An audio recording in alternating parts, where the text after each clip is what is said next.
ladies and gentlemen, welcome back to a brand new news roundup video. This is the exact same Boba from the previous video, as I'm kind of filming these at the same time, but given the amount of news there's been this past week, they each needed their own video. Today, we're getting into CCXP, Supergirl, the suit, more news on the trailer, and also more news on the Lanterns teaser, not to mention Brainiac casting news. It's kind of getting nuts, if you couldn't tell already. As I keep saying at the minute, make sure you subscribe to the channel, because it feels like news is coming out every day at the moment, and you know, there's a lot of Boba content to come, so I appreciate your support on the channel if you have been leaving a like and things like that, because we are going gung-ho here. But first, guys, it wouldn't be a news roundup this week unless a future Boba appeared, because we need to expand on yesterday's news of Warner Brothers being acquired by Netflix, or in the process of figuring out that deal. Check out yesterday's video if you want a bit of a breakdown on what exactly is going on there. But today, I'm here with a bit of an update with quotes from Gunn and Safran, a contract extension, a bit more talk about the future of DC Studios and whatnot that I felt like I had to add to this video. But then don't worry, we're going to get into the Supergirl suit stuff and other news bits. So in a new article from Bloomberg headlined, Netflix has a huge opportunity with DC Studios superheroes. It appears that first of all, Gunn and Safran spoke to Bloomberg Business Week in mid-November, and they say, we've only literally started scratching the surface. And that, I mean, that is true. This is one thing I keep saying. Like, the DC, studios and the DCU has one live action movie. Granted, we had Creature Commandos, which was that aperitif, but something that was coming out, whether the DCU happened or if it was in the DCEU. And then Peacemaker Season 2. But there is a lot of other things that DC has to offer from other writers, directors. Now, the article gets a bit meatier as you go throughout it, such as how it discusses early on how Zaslav spoke to them on December 4th as he was in the thick of negotiating the deal. And he said that the work of James and Peter and their creative vision is compelling and a great economic return. And he just really backs Gunn and Safran's vision because of their imagination and ability to capture excitement. Now, what's also interesting to consider here with this whole Netflix thing, and just the sale for the longest time that people were talking about, is Gunn and Safran's contract. And Bloomberg does get into this. So either the information on Gunn's contract expiring in 2026 has been wrong the entire time, or it has been given a temporary extension like I kind of guessed it would, because that's not an unusual thing to happen at all when it comes to, you know, whether it's mergers or full acquisitions or acquiring some aspects of companies. So I would say the latter, as we do know that they signed a 4-year contract in around fall or so of 2022, which would take them to September/November-ish of 2026, roughly.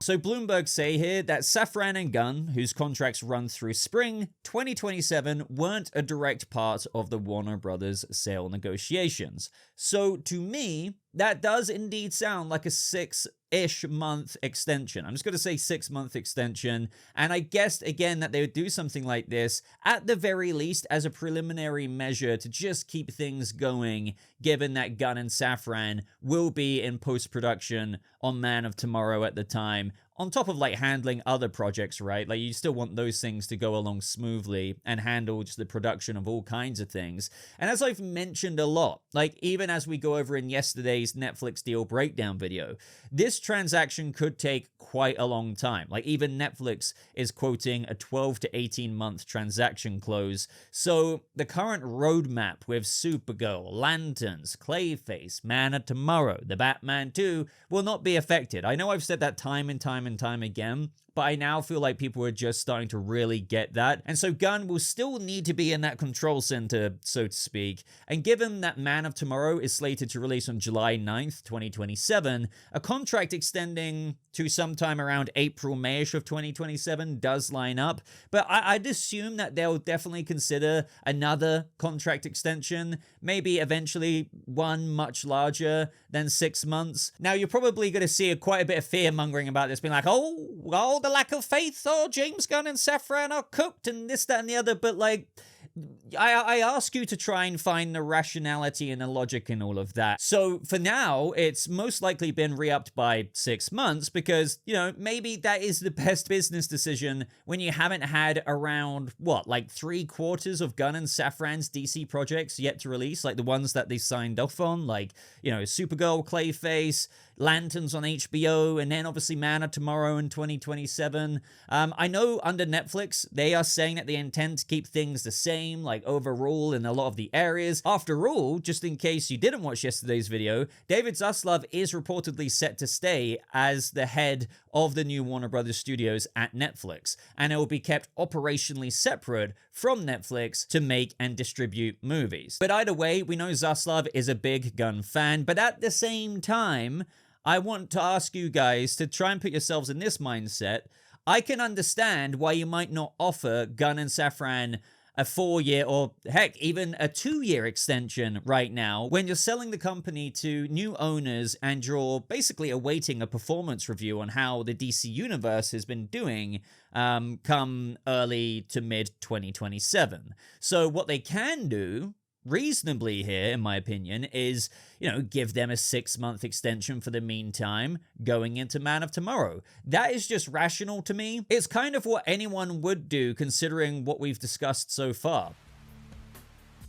Now, if the Netflix deal does actually take up to around 18 months to go through, I wouldn't be surprised if things are going pretty well. Some hits, some more, okay, this could have done better, but like Clayface did really well, and, you know, Man of Tomorrow is doing well. I can't imagine they'll get another extension, but maybe not like another 4-year one. It could just be another temporary one until like things are further solidified and the dust is settled, and it's like, okay, right, yeah, we definitely feel very strongly about this. You're here for another 4 years if you want to be. Again, if I was a business owner to that magnitude of Netflix and, you know, Warner Brothers, that just, you know, why wouldn't you take that approach instead of just signing you on for like 4 or so years when we haven't had the proof of the pudding, so to speak. Now, Safran had something to say about all of this with quite a bit of confidence about the whole DC enterprise going forward under the shaky-ish times and uncertain times with the whole Warner Brothers sale. So they're not only focused on scripts, but Peter Safran says what makes us irreplaceable is truly the mind of James Gunn.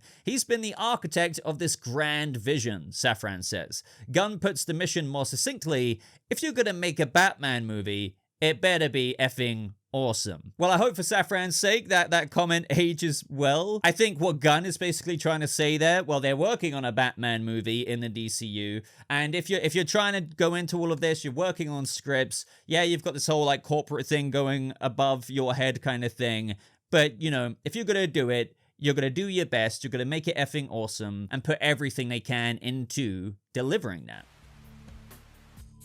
So let's get into the first story here, and that is Supergirl and the suit that was revealed at CCXP. Now, you've probably been seeing images of this left, right, and center. I have to say, guys, I really like the look of it. Like, why wouldn't I? I mean, I've been saying, even since the end of Superman, and I know there's been changes to the suit, such as the belt and whatnot, that it's a very comic-accurate Woman of Tomorrow suit. But we knew through that, like, little subtle poster change where, you know, she was sipping on that drink, that they had edited it. And now we can see it at CCXP. I think it looks fantastic. I love that they've even, you know, we can see more details now of, like, the gilded kind of, you know, gold toe-capped boots, just like the comic book. I like the lines, by the way. I like how much it mirrors, and again, I know we knew this from the Superman movie because we could see it there, but I like the lines and how much more up close we can see it here at CCXP from the Superman suit and how that weaves into Kara's design. Now, a shout out to omelette.com for getting a bunch of these images. Also, the Preto Fieto podcast. I'll leave those links down in the description because they got some really good images that you guys can see up close of the suit. I'm sure you've seen it all already, but overall, guys, like other than that, like what more can I say? I think the Supergirl suit is kind of pretty much a very accurate rip straight from the comic book pages of Woman of Tomorrow. You've probably also seen the logo for the movie and promo art going around, even with references to Lobo and his chain sickle weapon. Not to mention, we now have the supergirlmovie.com website now live. It literally looks like a part of the website is carved out for where the trailer should be. Now, speaking of the trailer, as we were thinking, is indeed seeming to be next week. And it seems to be getting around that outside of the peaks at CCXP of this interactive booth and like the bar and whatnot, that we kind of know that it's next week because Cryptic HD Quality reaffirms that the Supergirl trailer will be shown to select press on Sunday. He says true, and also I don't know about the Monday part though, but yeah, press are seeing it first. And I do remember they actually did that for the first Superman teaser last year in December. Some DC influencers got the chance to see it before the public, so if they're seeing it again Sunday, I don't think it's uploading Sunday, and maybe it could upload Monday, but they would want to give press chances to make their videos, their articles about it. So maybe Tuesday. I'm not firm on that. But overall, as for the Supergirl teaser, we should kind of know about it before it actually releases, because if they're showing it to press this Sunday, and it might not be up right after that on the Monday, I think Monday maybe we could be getting the equivalent of what we had for Superman, like the motion poster, maybe even a countdown to really galvanize the trailer release. It's like, hey guys, don't forget, this is releasing, and then you know it's either going up Tuesday or Wednesday, that kind of thing. But hey, it could be as late as Thursday. I really don't know. But speaking of the trailer, there has been some details leaked for the actual trailer itself, and I assume that's from people who have already seen the preview. Nothing super crazy, but I won't get into those details in this video and just save it for the release. You know, they only surround a rough description and perhaps a certain track being used, and you might have already heard about it, but we're so close to release that I don't really need to go ham over this.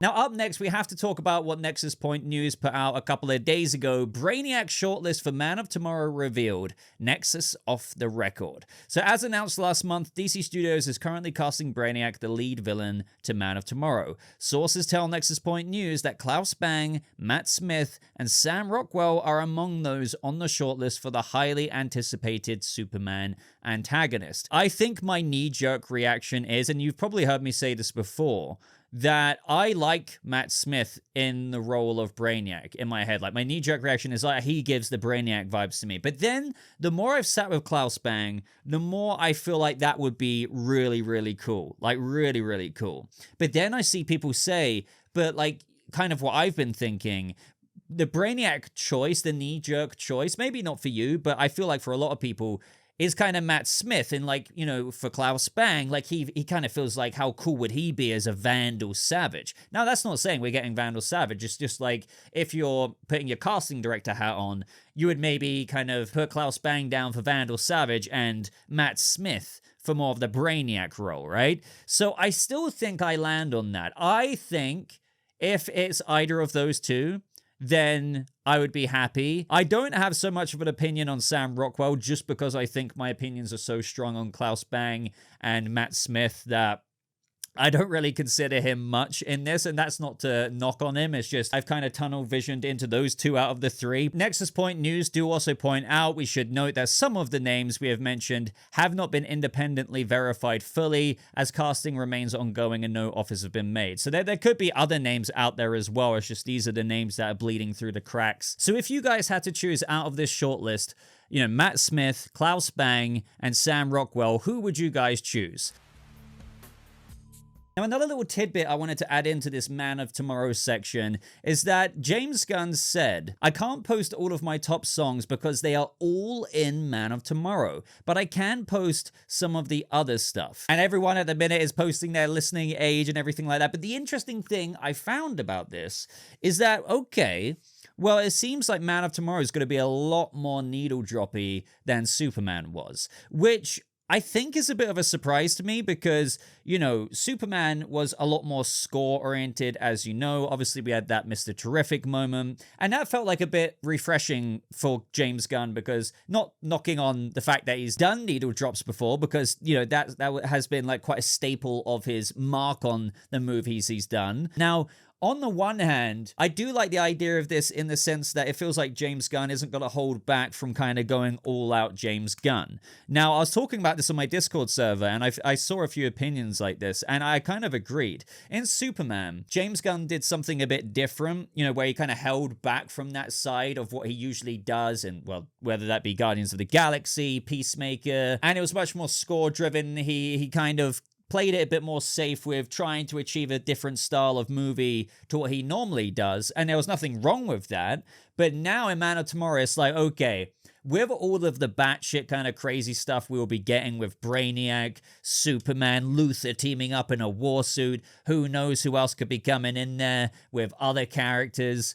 This does make sense, even with me not knowing remotely anything about the movie beyond what you guys know with what could be coming our way, that if it's going to get crazy with Brainiac, you can imagine these moments where there is a sick needle drop and then another sick needle drop that gives us scenes like what we've seen in Guardians of the Galaxy, or a Mr. Terrific moment where you have Luthor in the war suit side by side with Superman. That's just like trying to give you a bit of a vision as to what this could mean. And that immediately just gives you a bit of a different vibe, doesn't it? I'm not saying it's going to be crazily different, because clearly you're still going to have David Corenswet Superman and, Nicholas Holt's Lex Luthor from Superman in Man of Tomorrow. But it does give you a sense of how it's going to be executed directing-wise compared to the more... Even though, yeah, Superman was still quite a Gunn film, it did feel like Gunn was being much more calculated, but here he's going to be let off the chain. And this might be good news, or kind of news that some people don't want to hear, just with respect to some people who may not like Superman's style, and hearing that it's only going to get more Gunn-like through potentially, well, kind of obviously multiple needle drops here. Now, for me, this does amp me up because, again, at first I was like, what, but you kind of did this with Superman. You held back from that. But the more I think about it, the more I can visualize it, especially in a movie like this where, as James Gunn says, a much, much, much bigger threat. And the fact that you're getting Luthor and Superman teaming up, this is going to be quite an action-packed movie. And I just see those moments like in Guardians 3, that hallway fight scene, needle drop moments. Hearing this could very much so serve the film very, very well. Now, speaking of trailers earlier, guess what else was shown in London very, very recently? The Lanterns sneak peek. Now, this is coming from The Hollywood Reporter, and this kind of sounds like what happened with the HBO upfronts in Argentina and other places where we talked about the Lanterns teaser and the details were kind of coming out about it. So this is what The Hollywood Reporter had to say. HBO and HBO Max chief Casey Bloys unveiled the programmer's latest slate in London on Wednesday night. Bloys also showed trailers for the likes of Rooster, Lanterns, and House of the Dragon Season 3. Now, you guys know, if I would have known about that, I would have gone Batman stealth mode and tried to get a peek at that. Why wasn't I there, man? But jokes aside, as of right now, it may feel like the Lanterns teaser is going to drop any day like Supergirl. And sure, like they could choose to upload the sneak peek teaser that others have seen soon online. But I think the idea going around is that towards the finale of Welcome to Derry, which airs, I think, on December 14th, that's when we could roughly see something. So the idea is that HBO usually do that sizzle reel trailer for their upcoming shows for the following year. You kind of get like the 3.5 second clips of the new show kind of thing. And that could be our first peek at it. The only thing I'm thinking about is like the way this keeps getting described is that, Casey Bloys showed the Lanterns trailer and the one for House of the Dragon Season 3. So it seems like there is something separate to that of what we could get a glimpse at in like a sizzle reel trailer, also advertising a bunch of other shows for HBO. I think we would all prefer to see the separate trailer rather than just, 3 seconds of Jon Stewart on screen, like looking at the ring and then cut to Euphoria. I know beggars can't be choosers here, but it does feel like whenever it's talked about, in Argentina, London, when Casey Bloys showed this, there were like independent things for House of the Dragon, Lanterns, and other shows coming in 2026. So maybe we could get a separate thing, but either way, it does feel like we could be getting something regardless in December. Fingers crossed for that, because, I know we're getting fed with Supergirl, but I am dying to see something with HBO's Lanterns.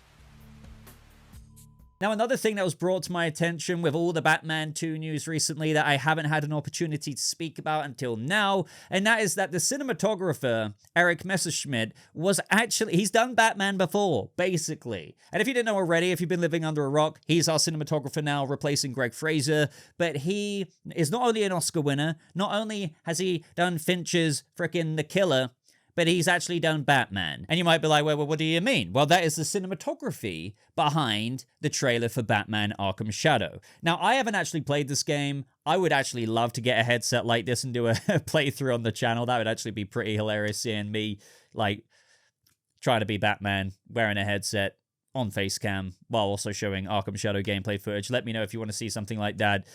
We could maybe make that happen one day. But the cool thing about this is, even though it's a video game trailer, and yeah, it's got some live action-y elements to it, I think, but a lot of VFX and CG and stuff, is that the principle's still the same.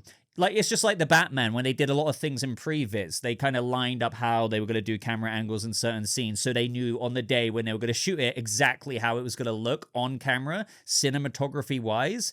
Well, like, Eric Messerschmidt did the exact same thing for this trailer. Everything shot here is through his lens of cinematography for a Batman. Now, no, this doesn't mean that the Batman Part 2 will look like this, because, you know, after conversations with Matt Reeves and how they figure out how they want to do things in the second movie, also being inspired and heavily, well, yeah, influenced with the first film's cinematography and how they want to live up to that, but also add a bit of a flair of their own. That's still going to be a thing, but I just still feel like this is really cool to kind of give you a taste of, okay, here's Eric Messerschmidt, our DP for the Batman Part 2, and here are some shots that he's pulled off with Batman in a cinematic trailer for Arkham Shadow. I actually can't wait until even interviews come out with him, and just to get his reaction about how he felt about doing the Batman Part 2. But there is actually just, in general, so much more happening with the Batman Part 2 than I expected. I mean, I've been saying for quite a while that we'll be hearing stuff very, very soon, but already, within like this past week or so, we've got the new cinematographer, we've got rumors about Scarlett Johansson joining the cast, Emma Stone passing up on the role, it's a role for a love interest, but also potentially a villain role. Then there's other rumors which are more rumory about Dr. Arkham. So if you haven't checked out my video going over all of that, you can do so maybe somewhere here. Now, another thing I've noticed people are reporting online, and I just wanted to mention this because I know if I didn't, people would be like, but Boba, did you not see the thing about the Penguin? And people are saying that Bloomberg stated that they are doing a second season of the Penguin. But when you read it, it kind of feels like, to me, it's just Bloomberg kind of saying what we already knew. So in the article, Bloomberg start talking about how Gunn and Safran are plotting the future of what's going on with DC. Obviously, that started with Superman, but there's more coming with Supergirl and then Clayface. But then they go on to say sequels to Superman and the Batman in 2027, and a second season of the Penguin, and a true crime series based on the super intelligent villain Gorilla Grodd. Now, I just think that's like the current consensus with the Penguin that is being reported here, or re-reported. It's not like necessarily a new scoop where it's like it's been low-key greenlit in the background or something. The actual thing going on with the Penguin right now, as acknowledged even quite recently by Casey Bloys at the HBO upfronts in Argentina, is that they are absolutely still trying to explore ways to make a Penguin Season 2 work. So, you know, whether that will materialize in a script that Lauren LaFranc cooks up and gets Colin Farrell on board and everyone on board to actually be like, okay, greenlit, we're doing this, is another thing. I'm quite confident they will find something. There are definitely areas to explore. But yes, technically on paper right now, you can technically say the Penguin Season 2 is in active development of, you know, trying to put pen to paper, but it's obviously not in anything near the stage of like pre-production and blah blah blah. No. So if you see that going around, I wouldn't really take reposts of that to mean something larger than what we already knew. But I think for now, ladies and gentlemen, unless you see a future Boba, that's everything I'm going to get into in this news roundup video. So let me know your thoughts on every single story that we talked about.